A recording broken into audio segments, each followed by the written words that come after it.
Ok. Olá, pessoal, bem-vindos à nossa live de hoje.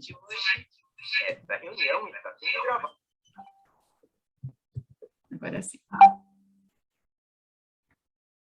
O pessoal está chegando na sala aí. Vamos dar só um minutinho antes de começar. Eu vou preparando aqui nossos participantes também.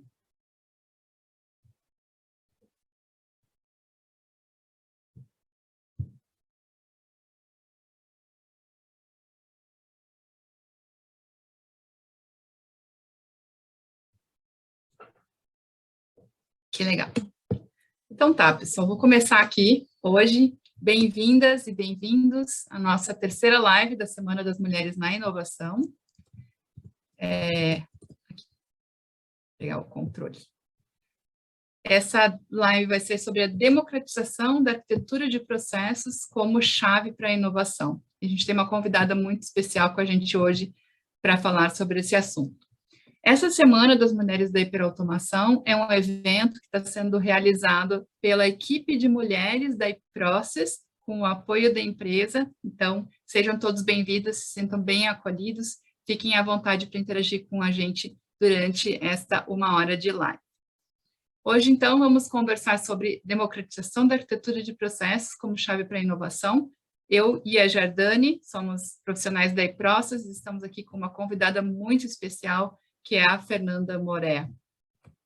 Me apresentando rapidamente, para quem ainda não me conhece, eu sou a Kelly Ganderla, eu sou consultora de processos de inovação em processos na iProcess, e procuro sempre, sou apaixonada por processos, estou sempre tentando entender como acontece o negócio da empresa, como as coisas acontecem, acho que é por isso que acabei me apaixonando tanto por esse tema dos processos, porque quando a gente começa a entender os processos das empresas, a gente vê as engrenagens lá dentro, a gente vê a matrix, né, da organização, consegue entender como tudo se encaixa, como as coisas acontecem e identificar as oportunidades para a gente tornar a empresa ainda mais eficiente.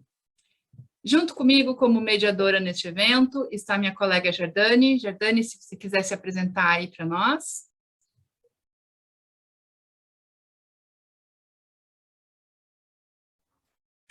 Olá, pessoal. Meu nome é Jardane, eu sou analista de automação na iProcess. Tenho vivência no levantamento, modelagem, análise e melhoria de processos de negócio. Eu sou bacharel em engenharia de produção pela Universidade Federal do Mato Grosso do Sul. Atualmente estou cursando um MBA em gestão estratégica de processo na Novo Oeste e estudo há algum tempo o tema de maturidade de processos. Recentemente escrevi um artigo sobre maturidade de processo em startups. E é isso. Legal, obrigada. Bom, e com a gente também está, então, a Fernanda Moré, tem mais de 20 anos de experiência em transformação de processos, e ela nos contou que, como gestora da área de processo de inovação, ela curte e procura sempre apoiar os gestores na transformação dos processos, das áreas e da empresa. Então, Fernanda, muito obrigada por aceitar essa troca de experiências, vir compartilhar conhecimento e participar com a gente dessa live. Obrigada, Kelly, obrigada pelo convite, é uma honra, sou uma admiradora da iProcess de muitos anos, então, para mim, é um prazer enorme estar aqui com vocês. O prazer é nosso em te receber. Bom, pessoal, antes da gente começar a entrar no assunto, enquanto o pessoal está entrando aí na nossa live, lembrando, essa é a nossa terceira live de uma semana repleta de conteúdo sobre processos, sobre inovação, sobre transformação. E em todas as lives nós temos mediadoras, que são as profissionais da iProcess, junto com convidadas especiais sobre diferentes temas. Então, acompanhem com a gente os temas também das nossas próximas lives, todos os dias, às 13 horas, através do link que a gente envia para todo mundo que se inscreveu no evento. Os vídeos das lives estão sendo gravadas, a gente faz uma formatação e coloca eles disponível no blog da iProcess, junto com as respostas das perguntas que não puderem ser respondidas durante o evento, e também no nosso canal do YouTube. Então, se você quiser receber notificação sobre as próximas publicações das nossas lives, marca lá para se inscrever no canal e acompanha essas publicações. E você pode também ter acesso ao vídeo da live, os slides e as perguntas respondidas através do nosso blog. Então, prezadas e prezados participantes, bem-vindos à discussão de hoje sobre democratização da arquitetura de processos como chave para inovação. O assunto do evento, né, é democratização dos processos. Por que a gente escolheu essa palavra, né, democratização? Porque a ideia aqui é falar sobre a autonomia e responsabilidade das áreas em assumir os seus processos, né, e procurar manter eles de forma que eles sejam ativos da organização.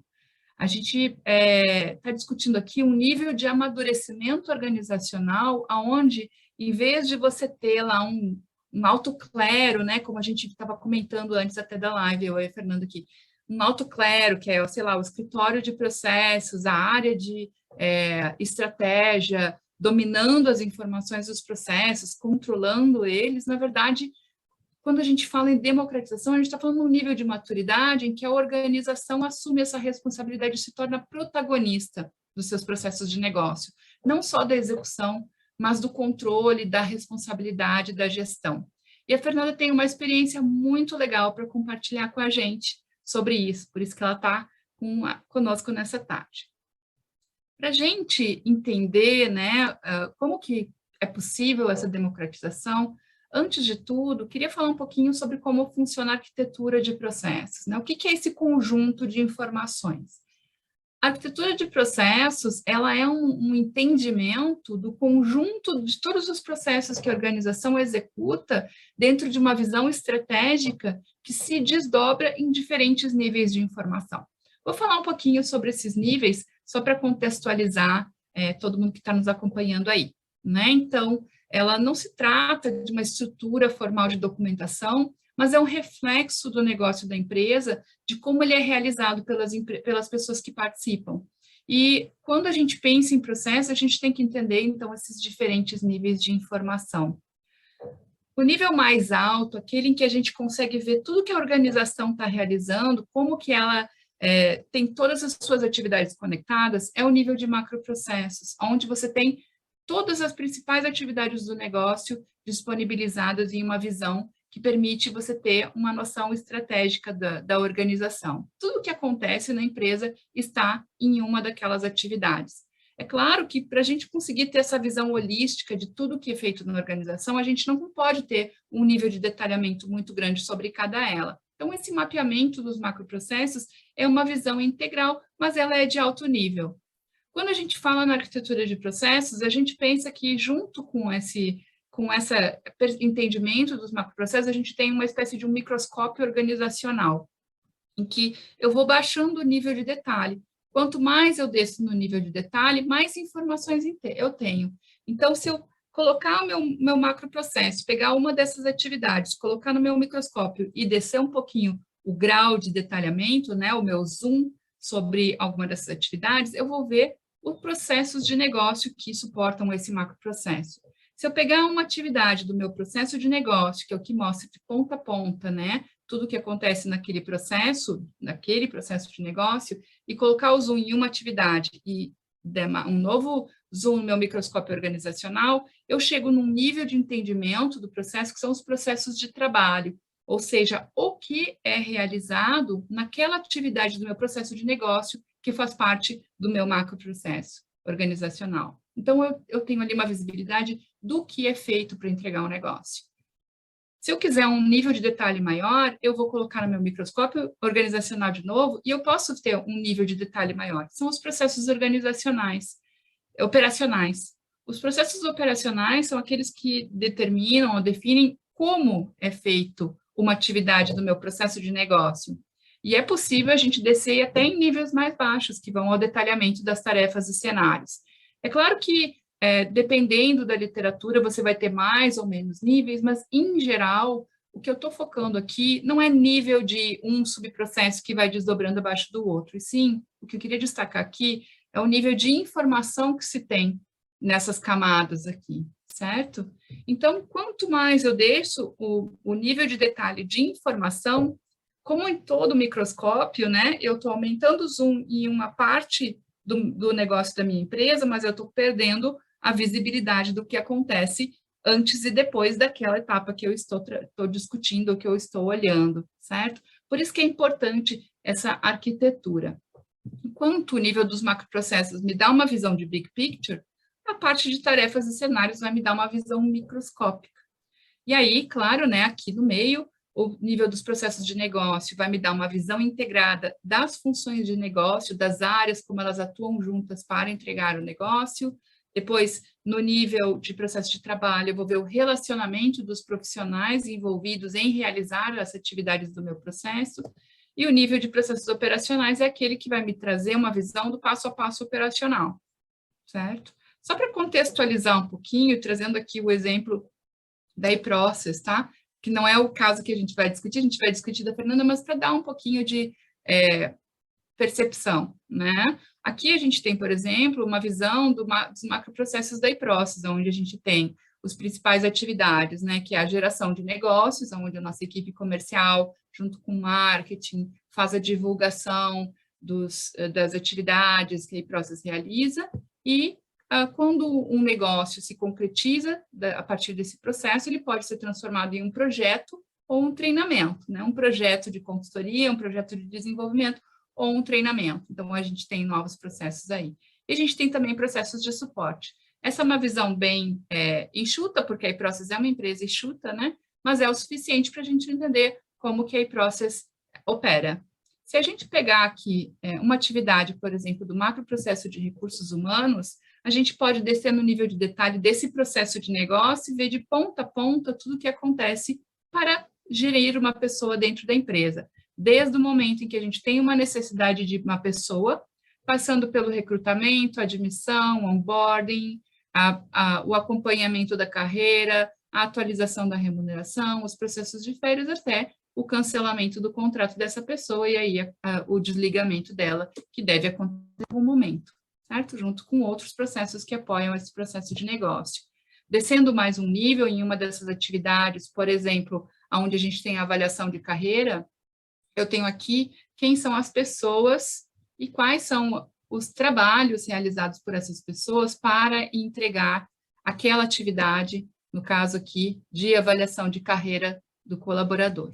Então, a ideia da arquitetura de processos é me permitir que eu tenha níveis de informações diferentes, estruturados de uma forma que não esteja tudo maçarocado numa única visão em que a gente quer colocar tudo num lugar só, certo? É uma forma de você organizar isso.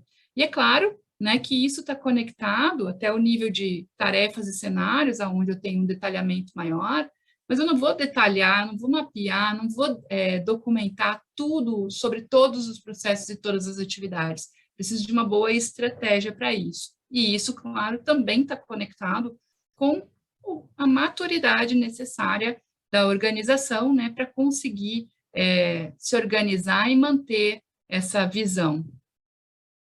Então, com isso, a gente percebe, nessa visão abrangente, organizacional, que você tem um nível que tem a informação suficiente para tomada de decisão, e tem níveis que você não precisa fornecer essa visão para os tomadores de decisão, mas que é importante para ajudar a guiar quem trabalha no dia a dia daquela determinada atividade de operação. A democratização do processo envolve um nível de maturidade da organização numa jornada que permita você determinar responsabilidades e a atuação dos diferentes agentes dentro de uma empresa na manutenção dessa arquitetura, né? Existem diversos modelos de maturidade. Jardane, você quer falar um pouquinho mais para a gente sobre isso? Sim, Kelly. Como a Kelly já falou, quanto mais claro e objetivo forem os processos da organização, mais fácil vai ser dos times executarem as suas rotinas conforme o esperado. Para identificar como está o nível das rotinas internas, as organizações elas podem calcular e avaliar o nível de maturidade. O nível de maturidade trata-se de uma estratégia para calcular e analisar o nível da qualidade da estrutura interna da organização, e assim ter seus processos otimizados e executados da melhor forma possível. Hoje no mercado existem vários modelos de maturidade e cada organização ela acaba adotando o seu modelo de acordo com as suas estratégias organizacionais. Algumas organizações elas utilizam o modelo de maturidade ao pé da letra do autor, uma junção de vários modelos e adapta de acordo com as suas necessidades, ou até mesmo criam seu próprio modelo. Mas, no geral, o que esses modelos de maturidade eles têm em comum é que eles seguem, geralmente, 5 etapas, que a gente tem desde o estado inicial, que é o E1, é onde a organização ela não tem os seus processos definidos, não tem uma boa gestão do conhecimento, e ali a organização ela começa a aplicar algumas técnicas de gerenciamento de processos, e a gente pode chegar no nível intermediário, onde ali o processo ele começa a estar definido, você já tem uma boa gestão do conhecimento, você já tem uma definição de responsabilidades. E aí a gente avança para um terceiro nível, que seria o nível ideal de todas as organizações, que é o nível avançado, o processo de integração.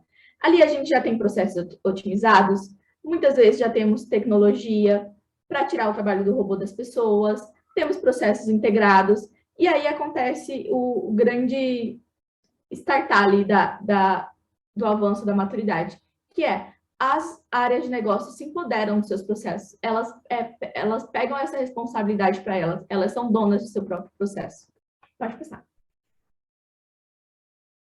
E com a fala da Kelly e essa explicação sobre nível de maturidade, a gente pode perceber que a democratização está totalmente relacionada com o nível de maturidade.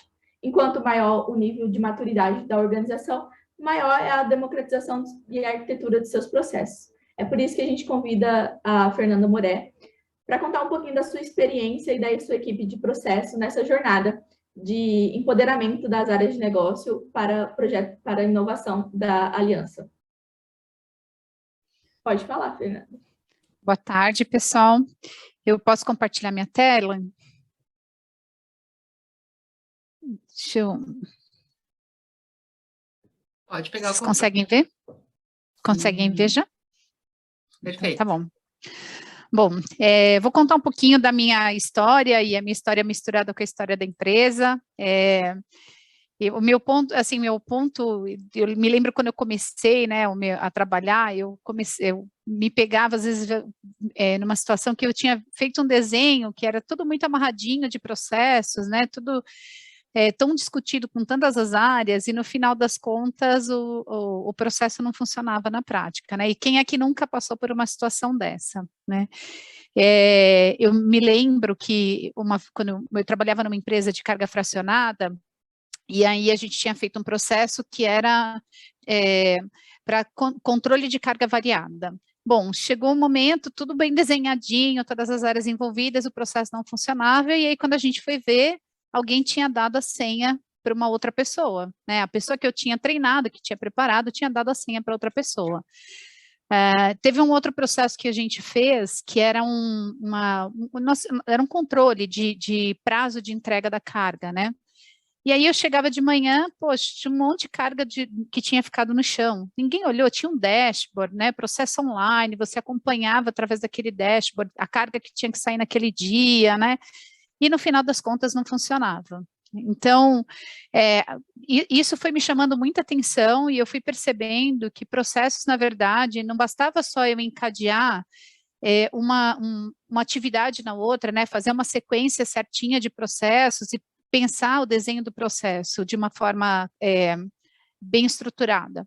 Mas que, na verdade, processos, eu tinha que me conectar com pessoas, entender a gestão da empresa, entender qual era o conhecimento da empresa. Isso aqui não é um slide, não é uma teoria, né? Na verdade, é só um exemplo da quantidade de laços que eu tenho que fazer para que um processo funcione, né?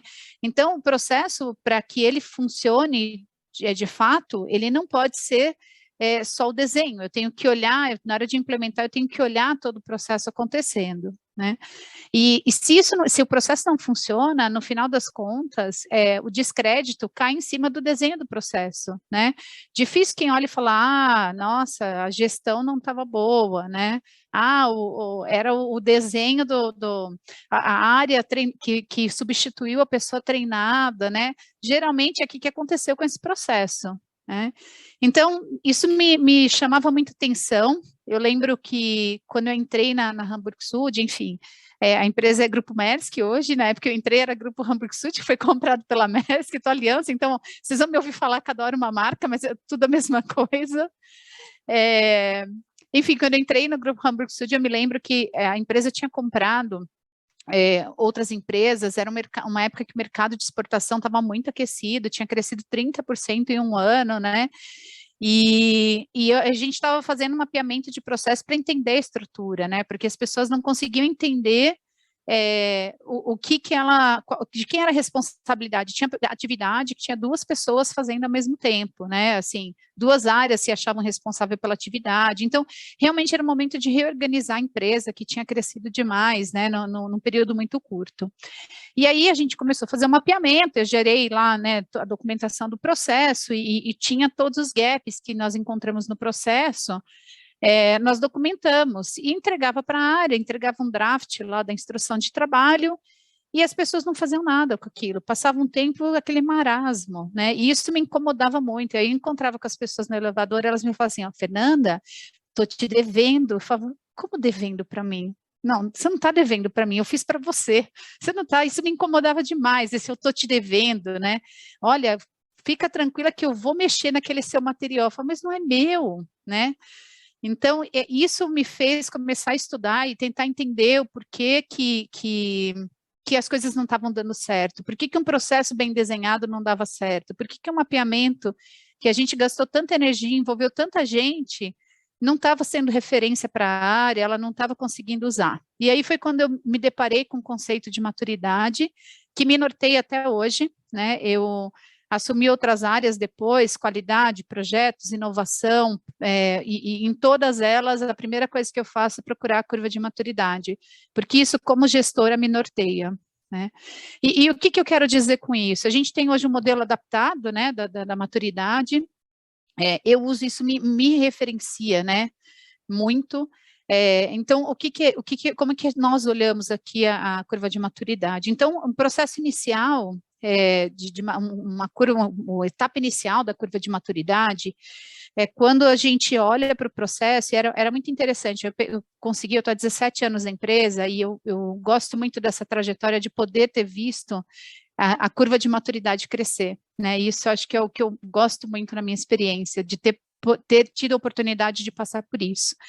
E aí, eu lembro que as minhas primeiras entrevistas, eu falava para as pessoas, o que você faz? Me conta, né, o seu trabalho. E a pessoa falava assim, na segunda eu imprimo, na terça eu digito e na quarta eu confiro. E eu falava, nossa, as pessoas não conseguem encadear, né, a sequência das atividades. Elas me diziam só a rotina, as atividades, né, as tarefas que elas tinham, a rotina que elas tinham em cada dia. A rotina. Então, é rotina, né? O que eu faço na segunda? É tarefa, né? Eles não conseguiam encadear isso como um processo. Então, isso é o nível 0 de maturidade, né? Realmente a gente não entende como a organização funciona. E aí nós documentamos esse processo, as áreas, então eu tinha esse desafio de fazer com que as áreas se apropriassem dos processos. Foi legal, a gente começou a ver surgir, né, eu não imprimo mais documento, mas eu sou responsável pelo processo de emissão de documentos, então isso já é um avanço, porque você percebe o reconhecimento da organização do processo e não mais da atividade isolada, né? E eu precisava tirar esse eu estou devendo para você, que era o meu grande incômodo. Então, o que eu fazia, as pessoas, eu ia muito forte nesse discurso, eu falava isso para o meu time, né?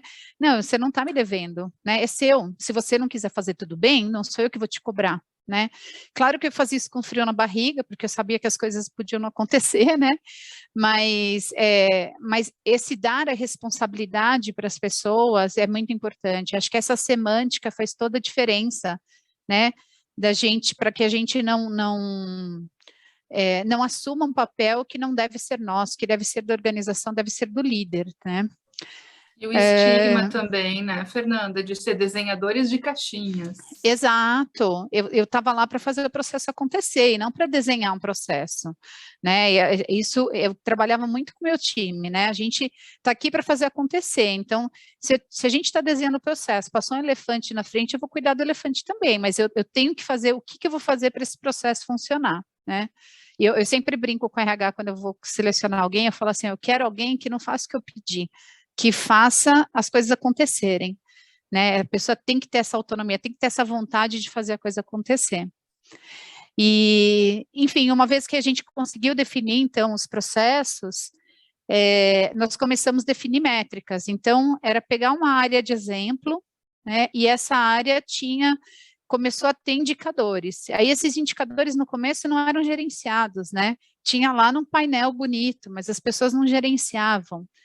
E isso foi um processo lento de aculturamento, mas o nosso próximo passo, então, era ensinar as pessoas a gerenciarem. Eu vou falar um pouquinho mais para frente como é que a gente fez esse processo, mas a gente assumiu um pouco a parte da gestão também, né, de ensinar as pessoas a fazerem a gestão, e não só de desenhar, porque eu entendia que se eu não ensinasse as pessoas a fazerem a gestão, não ia acontecer o processo. Então, eu brincava que eu não queria fazer processo para ninguém gerenciar, né?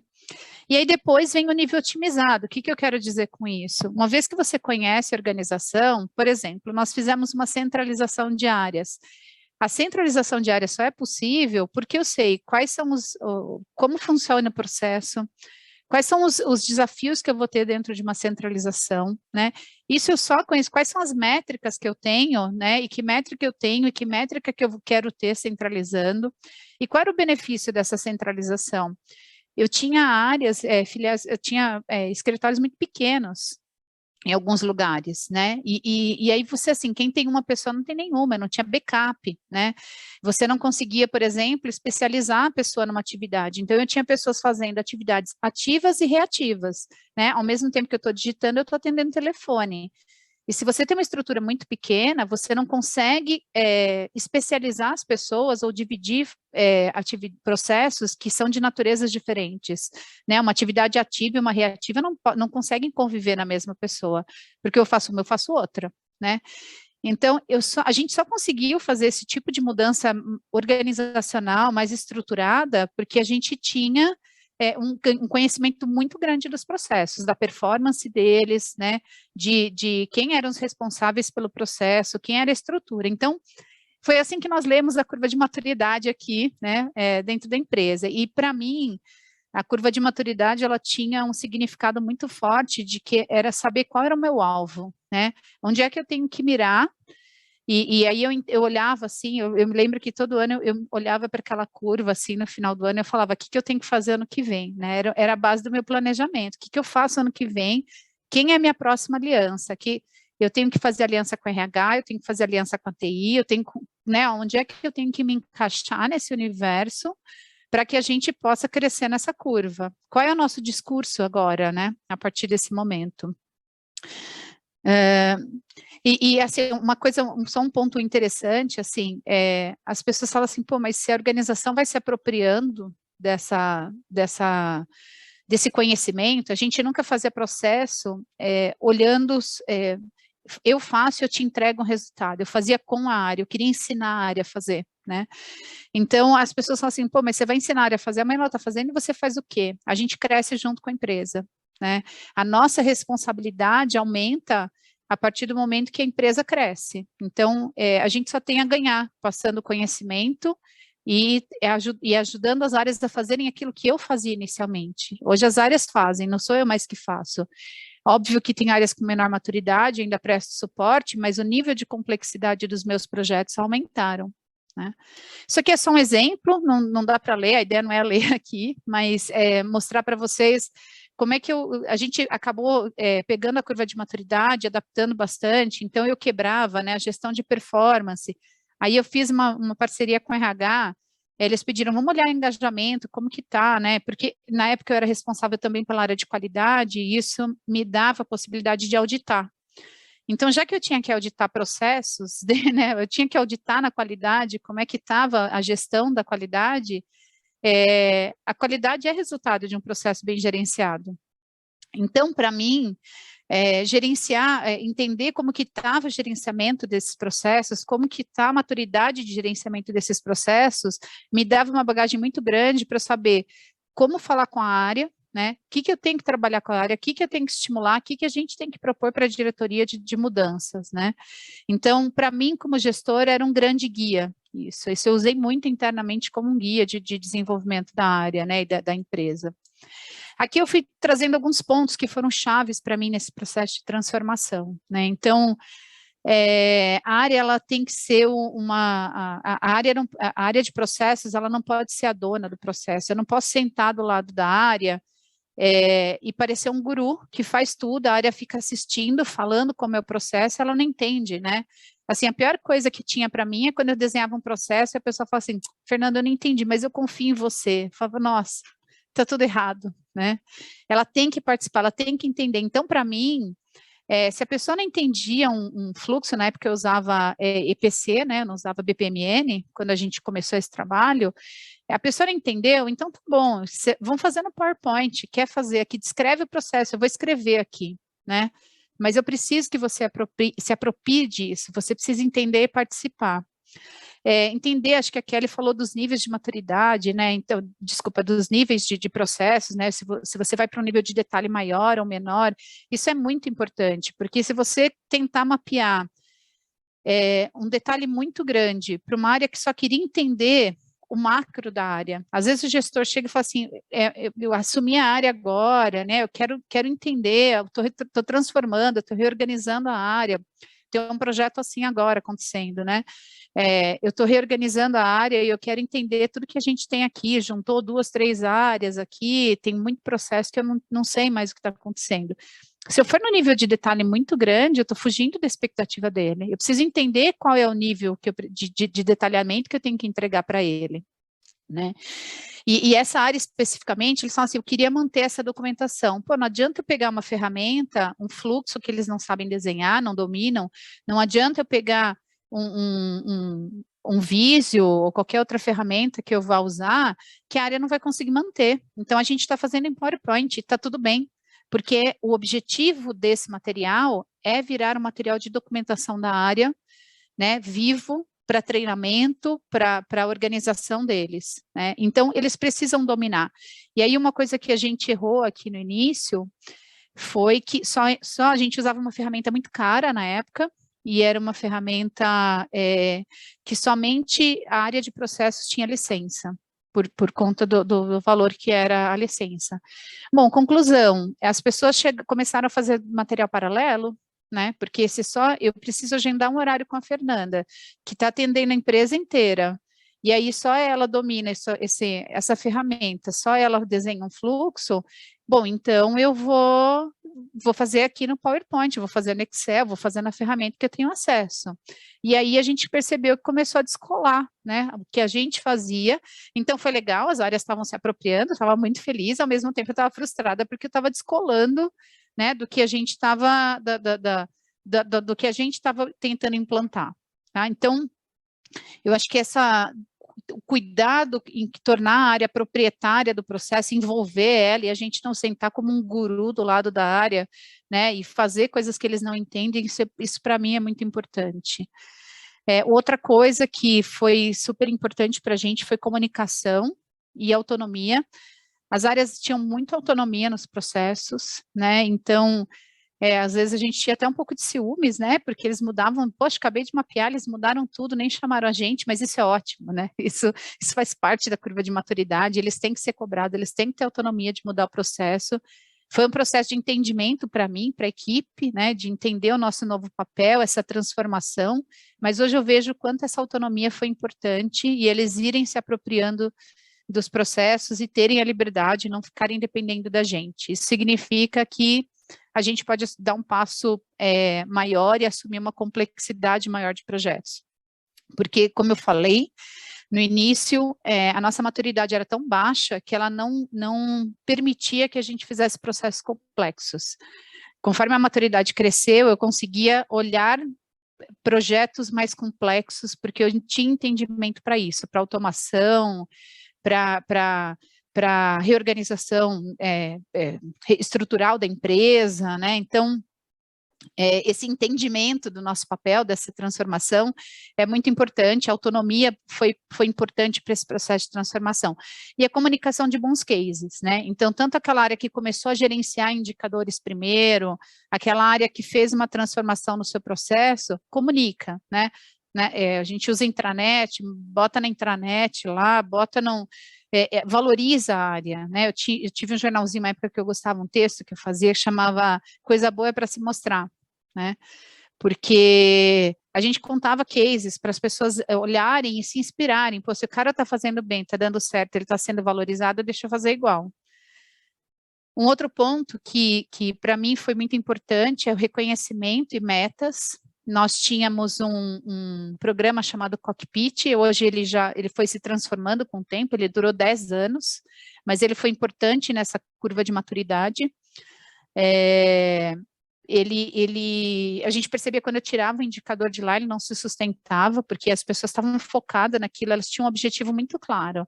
Eram aqueles 10 indicadores que a filial tinha que performar, e aí era uma competição, eles tinham um prêmio em dinheiro que dava, que eles recebiam no final, né?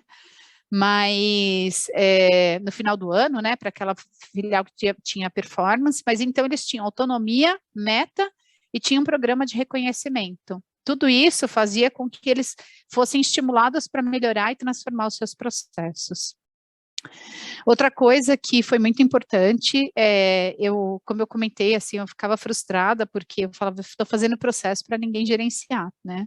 E aí esse era um outro ponto que eu sentia muita falta, assim, eu queria que as pessoas aprendessem a gerenciar. E nesse processo de transformação, eles precisavam entender como fazer uma análise de causa raiz, né? E não podia ser só eu, porque eu não consigo abranger o dia a dia de todo mundo, né? Eu não consigo me multiplicar em todas as áreas. Então, o conhecimento tem que estar nas áreas. Então, nós começamos a montar uma estrutura. Aqui é só eu não podia pôr a informação, é só para vocês verem uma foto de um quadro que nós montamos. Então, eu tinha lá... era um cascateamento dos indicadores, né? Não é um balance scorecard, mas eu fazia esse cascateamento, a mesma lógica, eu tinha lá a meta da área, a meta organizacional, e aí, até o nível operacional, qual era a meta de cada área, né? E aí, cada indicador que tinha lá, de cada área não, desculpa, de cada nível hierárquico, né, dessa estrutura, de cada área. E aí eu tinha lá cada indicador, em que reunião ele ia ser discutido, né? Então, aí eu comecei a participar das reuniões, ensinar análise de causa raiz, montar plano de ação, porque eu brincava que o pessoal fazia reunião e arquivava o plano de ação no buraco negro, né? Então, a gente começou a fazer um acompanhamento das áreas para transferir conhecimento de gestão de processos. E isso, então, tirou minha frustração de fazer processo para ninguém gerenciar, porque a gente criou um modelo de gerenciamento que se multiplicou para toda a organização. Bom, e aí o ponto né, eu já falei um pouquinho disso, mas e aí a área de processos? O que acontece com a gente se eu estou transferindo conhecimento para as áreas, né?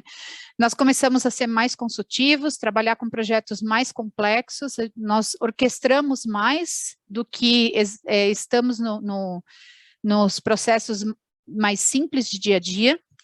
Isso permite com que nós sejamos mais inovadores, porque aí a gente está olhando a gente consegue parar para pensar, a gente não está no microgerenciamento, eu não estou lá no dia a dia olhando o processo no nível de detalhe, eu estou olhando a transformação da organização, né? E quando você começa a olhar lá no nível otimizado, né?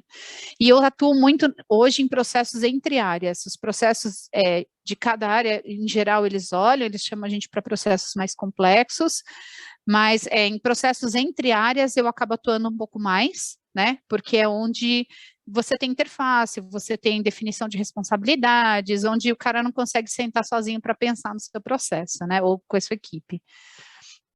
Bom, hoje nós assumimos também a área de inovação, para mim isso é parte do processo de de maturidade, né?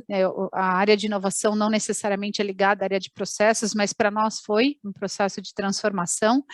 O que a área de inovação permite, o que muda, né? E no fim, a inovação está desenhando o processo também, né?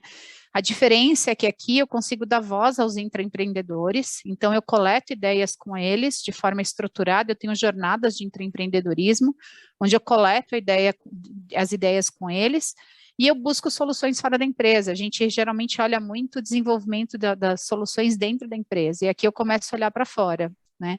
De novo, a inovação, quando eu assumi na maturidade 0, fui procurar a curva de maturidade da inovação, né?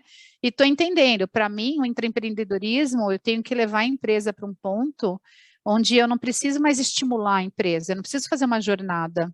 A empresa é intraempreendedora, ela é empreendedora, ela consegue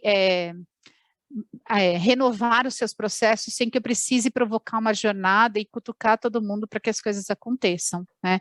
Então, esse é o ponto que eu tenho que levar. Essa curva de maturidade da inovação também acontece. Como eu falei lá atrás, a curva de maturidade, ela serve para projetos, processos, inovação, ela serve para qualquer área. Você olha a sua área e você tem que ter um alvo, você tem que saber onde você tem que levar, né? Então, hoje, o que nós fazemos são jornadas, como eu comentei, né? A gente busca engajamento, dá treinamento, houve organização através dessa jornada. Então, nós tivemos a coleta de 50 ideias por 2 anos consecutivos, retornos bem expressivos de financeiros com as ideias que foram trazidas. Assim, já no primeiro ano eu fiquei bem surpresa, porque eu achei que não ia vir complexidade de ideias, mas vieram ideias com inteligência artificial que estão implantadas já. Projetos de melhorias de processos também acontecem nessa jornada. É difícil distinguir onde está processos e onde está inovação. A gente ainda se pergunta isso, né? Em alguns momentos, pô, isso é processo, só puro, isso é inovação? Não, isso é processos. É os dois, né? A gente ainda se confunde, as duas áreas se cruzam bastante. E hoje eu estou olhando para o Open Innovation, então, eu estou olhando os desafios estratégicos da organização e começando a buscar soluções fora, né, para a gente não ficar pensando só dentro de casa como resolver um processo, né? Então, estou começando a desenvolver o relacionamento com startups. Então, assim, o meu recado aqui, eu gosto muito dessa frase, que nós devemos mirar na lua, porque se nós errarmos, a gente ainda acerta uma estrela, né? E a gente precisa de ter alvo. Nós precisamos, a curva de maturidade para mim é isso, eu estou mirando na lua, na curva, e aí a gente vai acertar uma estrela aqui, uma estrela lá, e um dia nós chegamos na maturidade, nessa otimização. Kelly, é isso. Legal, nossa, excelente, muito obrigada, Fernanda, por compartilhar, essa frase é muito bacana mesmo, eu acho ela uma inspiração também, né? Nos ajuda a pensar que a gente tem que estar preparado, inclusive, para aceitar erros, né? Porque a gente aprende Sim. com eles. E essa jornada de vocês é muito bacana. A Jardane está acompanhando as perguntas ali, acho que ela tem alguns comentários e perguntas para compartilhar contigo. Vamos ver aí, Jade. Vamos começar pelas perguntas. Primeiramente, Fernanda, muito bom, é muito legal a sua experiência. Quando você me contou, eu fiquei encantada. Então, parabéns pela Obrigada. sua trajetória. E aí, agora eu vou começar a fazer as perguntas do chat. A Simone, ela comentou, as pessoas acham que o desenho do processo burocratiza o negócio. Eu acho que depende muito de como a gente traz as pessoas para esse desenho, né? Quando as pessoas, a gente precisa ter esse esforço de engajar e fazer com que as pessoas entendam o valor. Quando elas participam, o processo, o desenho do processo, ele é uma ferramenta. Quando as pessoas entendem como pensar com essa ferramenta, que essa ferramenta, o desenho do processo me ajuda a pensar, elas começam a ver valor, né? Enquanto então o propósito do desenho do processo, ele tem que estar muito claro. A gente já passou por isso muitas vezes, né? As pessoas se enxergam como uma burocracia, né? Eu tenho todo tipo de interface, eu tenho as pessoas que entendem, tem pessoas que acham que é uma burocracia, mas quando as pessoas entendem o papel da documentação do processo, do mapeamento do processo, eu acho que elas entendem o valor. Por isso que é tão importante falar a linguagem de quem está ouvindo, né? Envolvê-los no desenho do processo, tem que ser deles. Quando eles entendem, eles passam a pensar com o fluxo na mão, eles começam a dar valor e mudar essa visão.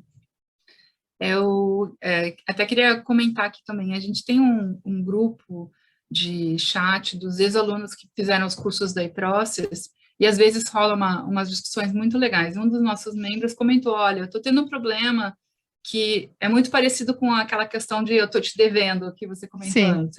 Eu tenho essa situação aqui, a gente está evoluindo, já crescemos bastante, mas eu encaminho o material e a documentação que a gente produziu nas reuniões e as pessoas nem me respondem, nem nada, né? E aí eles, como é que eu faço para as pessoas se comprometerem a me darem uma resposta? E o que eu comentei com eles? Eu acho que as pessoas não estão percebendo o valor, né? Porque começou a se tornar um processo burocrático e se as pessoas não estão dando devolutiva, não estão realmente se integrando nesse processo, talvez a gente não esteja tornando isso interessante o suficiente para elas perceberem o valor, né, dessa E cabe a nós transformar isso, né, Kelly? Cabe a nós, a pessoa não vai perceber sozinha. Nós temos que ter uma estratégia para transformar a visão da pessoa. Como é que eu vou fazer a pessoa enxergar o valor desse trabalho? E isso, para mim, tem muito a ver com você entender o que a pessoa quer também, né? Porque se eu estou entregando e trabalhar com quem está entendendo, porque às vezes você tem que deixar um pouquinho de lado também aquela pessoa que não está dando valor, porque tem aquele que está disposto a entender e tem aquele que não está disposto e que ele vai ter aquela visão fechada de que isso aqui não tem valor. Eu deixaria de lado, deixa de lado. Faz o trabalho com o outro, mostra resultado, mostra exemplo, divulga esse resultado que ele teve, porque a pessoa depois vem te procurar. Às vezes a gente tem que ter um pouquinho sangue frio para pilotar isso, né?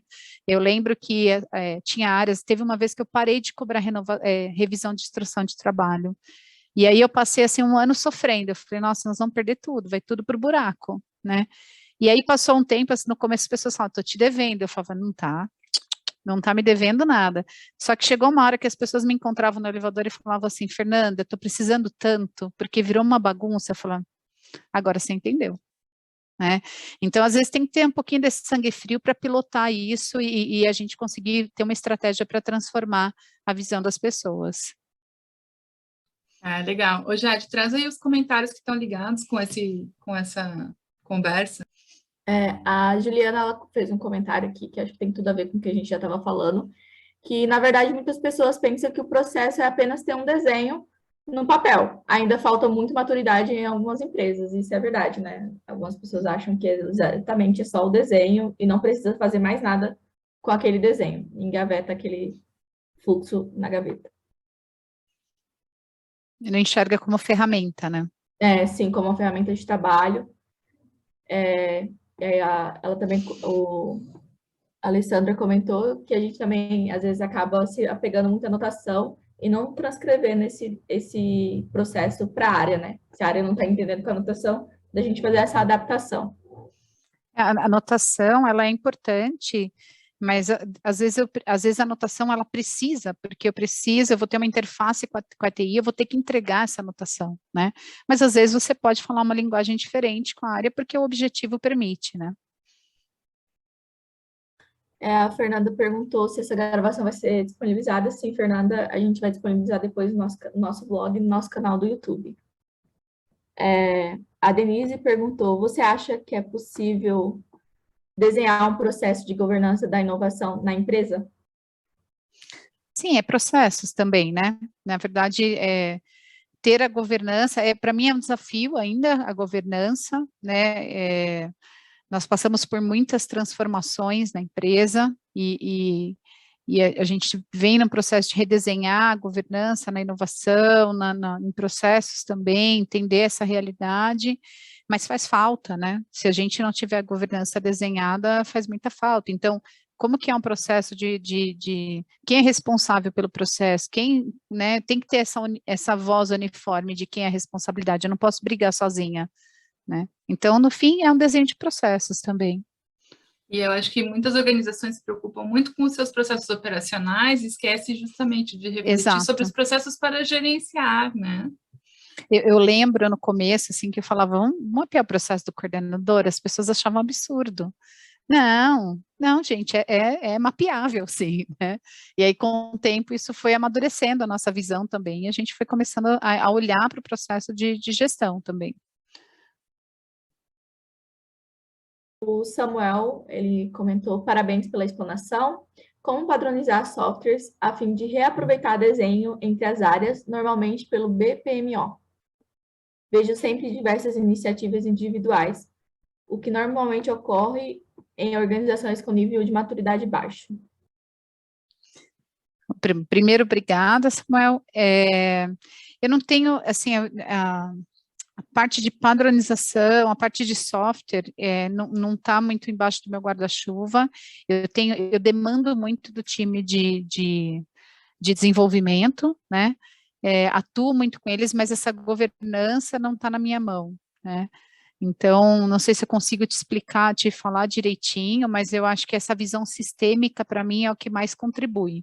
Quando a gente olha cada funcionalidade individualizada, né, você tende a criar uma colcha de retalhos, né? Então, ter esse desenho da arquitetura, né, toda, e você ter principalmente essa visão sistêmica, como é que a empresa vai funcionar, e a partir do momento que eu tenho esse guarda-chuva maior desenhado, esse entendimento da organização, e aí eu consigo montar esses blocos, você começa a chegar numa harmonização, né?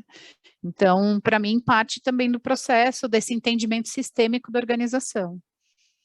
Kelly, eu não sei se você quer complementar, não é a minha principal experiência isso. Não, eu concordo com você, Fernanda. Eu acho que a partir de uma abordagem, né, de cima para baixo, dessa visão estratégica, da estratégia, né, e aí desdobrando para fazer esse entendimento, tem que buscar as ferramentas que vão te dar o suporte, né, para isso, mas realmente depende dessas características. E que vem mudando muito, né, porque hoje com o mercado cheio de startups, é um desafio maior ainda, porque você vai ter que plugar muito mais soluções, né, a tendência é que a gente plugue mais soluções, porque está pipocando muita solução criativa no mercado, e a gente está passando por esse desafio, e aí eu tenho um software aqui que cobria toda a estrutura, e agora eu começo a plugar um monte de soluções, né, então eu acho que esse desenho é muito importante, esse entendimento é muito importante.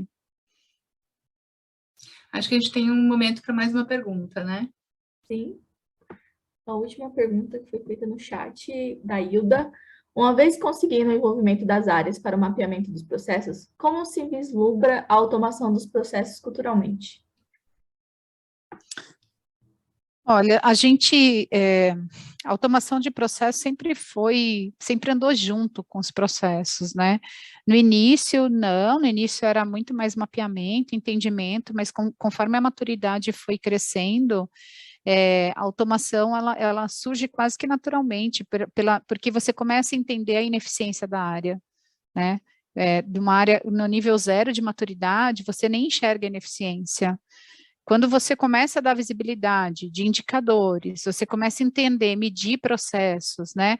Naturalmente desperta na área o interesse de melhorar, né? De você poder trazer soluções melhores. Então, não sei, a gente não teve um trabalho específico, sabe, sobre como despertar a automação. Ela cresceu junto com a maturidade, naturalmente, as propostas de soluções foram surgindo, tanto do nosso lado, quanto de pessoas que já tinham um mindset um pouquinho diferente, que gostavam do tema de automatização. Só complementando, eu acho assim que a questão, conforme você vai elevando o nível de maturidade, você vai elevando o nível de gerenciamento de processos, né? Exato. E aí a cultura de inovação, de automatização, ela vai crescendo, porque as pessoas elas vão perdendo medo de que a automatização roube o emprego delas, né? Que a automatização está ali para auxiliar, para que ela seja um trabalhador literalmente do conhecimento, não apenas para executar comandos no mouse e no teclado, por exemplo. Exato, e acho que as pessoas começam a entender, as ideias de automação começam a vir do próprio time, né? Conforme você vai tornando pauta de algumas equipes, a gente vê isso, né? É pauta das reuniões semanais, o que a gente pode melhorar no processo, né? Então, e aí a ideia começa a surgir da própria equipe, justamente porque vai perdendo esse medo, né? e as pessoas vão almejando outras, claro que não é o time inteiro, não espera que o time inteiro vai perder esse medo, vai ter uma parte, né, que vai se manter mais operacional e que não vai se engajar com esse tema, mas de uma forma geral sempre desponta um ou outro lá na operação que tem essa visão e que acompanha, que quer sugerir, surge do próprio time. A última pergunta, a Jaqueline perguntou, tem uma dúvida. Como você usa a estratégia do PowerPoint? Você desenha o processo como um treinamento mesmo, com passos e detalhes? Não. Quando eu vou para o PowerPoint, geralmente é mais descritivos. Eu tenho algo muito resumido do processo, e aí, para que a área consiga manter, geralmente eu faço uma descrição, assim, atividade 1, né, o processo, não é nem nível de atividade, processo 1, aí eu ponho uma descrição rápida de como que é então, assim, o que eu tenho no PowerPoint? Os processos, ou etapas muito macro do processo. E aí, ao invés de eu ter um fluxo para cada atividade, eu ponho um descritivo de como funciona, porque nesse momento ele é só um norteador para a área do que ele tem embaixo do guarda-chuva. Esse é o objetivo. Então, ele funciona para mim, né? Hoje, na minha realidade, ele funciona para esse objetivo, quando a gente quer entender a realidade da área. Agora, está fazendo a descoberta, né? Estou fazendo a descoberta, e aí, às vezes eu paro aí, às vezes eu não tenho a necessidade de fazer um fluxo. Agora, eu vou ter que automatizar um processo, aí eu vou ter que pegar uma ferramenta, né? Nós usamos o Visio, aí nós vamos pegar uma ferramenta e desenhar um processo, né? Mas, claro, eu tenho esse entendimento de quais são os macroprocessos, quais são os processos que eu tenho dentro da área, eu tenho esse nível, eu tenho esse cascateamento para eu entender e poder chegar nesse fluxo, né? Mas para alguns processos eu paro num descritivo. Que legal. Então tá, pessoal, vamos encerrando por aqui. Queria só deixar uma mensagem final aqui. Encontrei essa tirinha super legal da Nath Vespaloff, tem ali o Instagram dela, posso até colocar depois, né? Eu lembrei, sou fã de quadrinhos, lembrei daquela frase do Uncle Ben, no Homem-Aranha, né? Com grandes poderes vem grandes responsabilidades.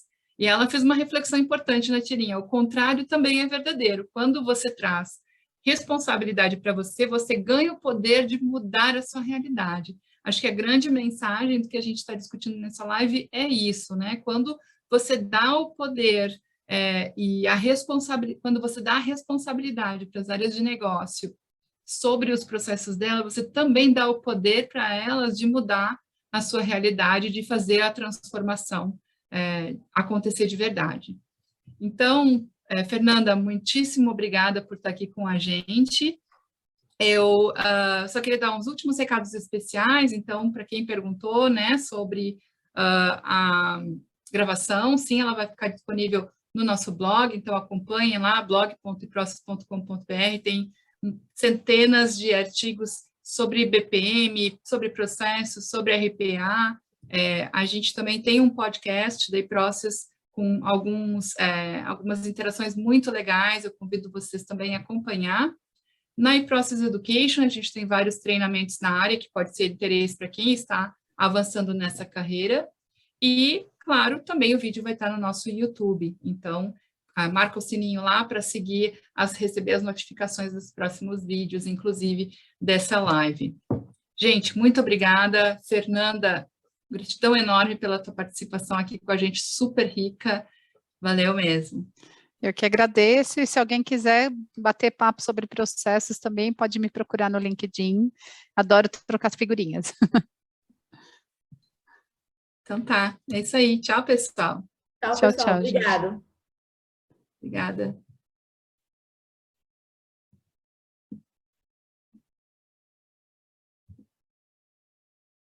Isso aí. Obrigada, muito bom, pessoal. Gente. Valeu. Tchau, tchau. Vamos tchau, encerrando gente. por aqui. Muito obrigada, Fernanda. Tchau, tchau.